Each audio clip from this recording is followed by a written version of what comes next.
रही थी। बारिश से देखो सारे पौधे पौधे कितने खिलखिला उठे हैं और इनकी ग्रोथ भी अच्छी हो रही है। फिर मम्मा लग गई अपने लंच बॉक्स पैक करने। इन क्लास में हमारी लंच से डलेगी तो लंच बॉक्स छोटे छोटे इतने सारे हो जाते हैं। शाम को इनको धोकर अरेंज करना और सुबह फिर इनमें लंच पैक करना कितना मुश्किल हो जाता होगा मम्मा के लिए। छोटे छोटे कर कर बहुत सारे लंच बॉक्स हो जाते हैं। फिर मम्मा ने की रोटियां पैक। मम्मा मुझे पराठा और कुछ भी पैकेट की चीजें नहीं खाने देती। लंच में तो सिर्फ सिंपल ही रोटी देती है। ज्यादा तला हुआ खाऊंगा तो बीमार भी हो जाऊंगा, इसलिए मम्मा सादा खाना ही देती है और फ्रूट भी साथ में देती है। नाशपाती आजकल बहुत मीठी आई हुई है, इसलिए मोस्टली यही खाता हूँ। कट कर धोकर इसको भी पैक किया। फिर पापा सलाद में प्याज लेते हैं तो फिर सलाद भी कट किया। और जैसे मैं गलतियों को छुपाता हूँ और वैसे ही मम्मा ने सारे टिफिन को ढक्कन लगाकर छुपा दिए।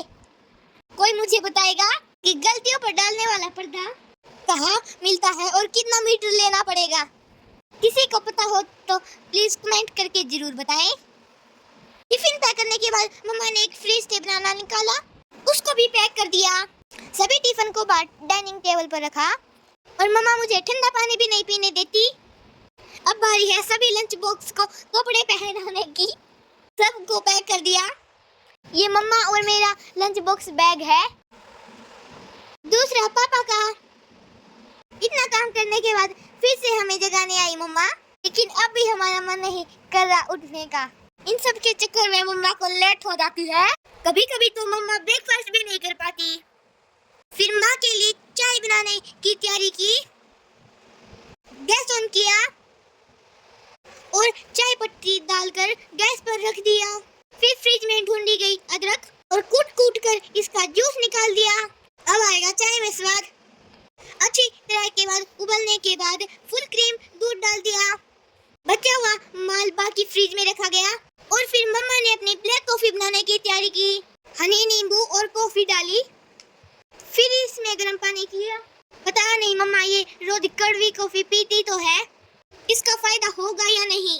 गर्म पानी करके इसमें मिक्स किया। तब तक मैं भी उठकर आ गया था। फिर थोड़ी देर मम्मा से लाड प्यार किया। अब भी नींद ही आ रही थी मुझे तो।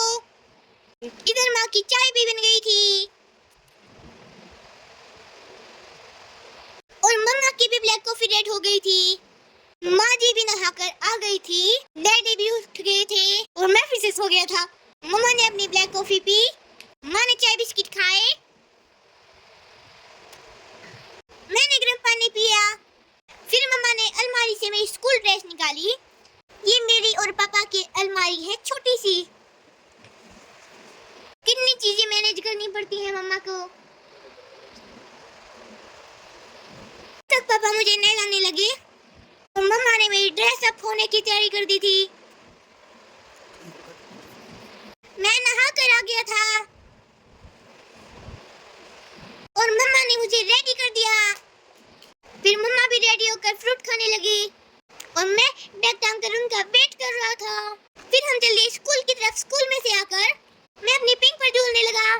फिर मुझे चूरमा खाया और माँ और मम्मी के लिए चाय बनाई। सोकर उठे तो मौसम ठंडा था। फिर मम्मा ने स्वीट कॉर्न बनाने की तैयारी की।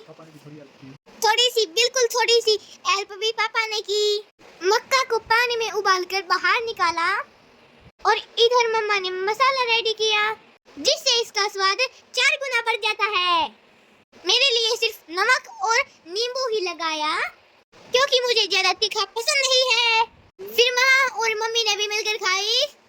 पहले तो मैं सोता नहीं और मेरे सोने के बाद नींद खुलती नहीं। खा पी कर हम चल दिए इवनिंग वॉक पर। यो देखो भाई साहब, हमारे गांव का जोड़ है कितना सुथरा है। घर आके माँ ने जोत लगाई, मम्मी ने चटनी और हमारे लिए डिनर रेडी किया। मेरे लिए फ्लावर वाली रोटी माँ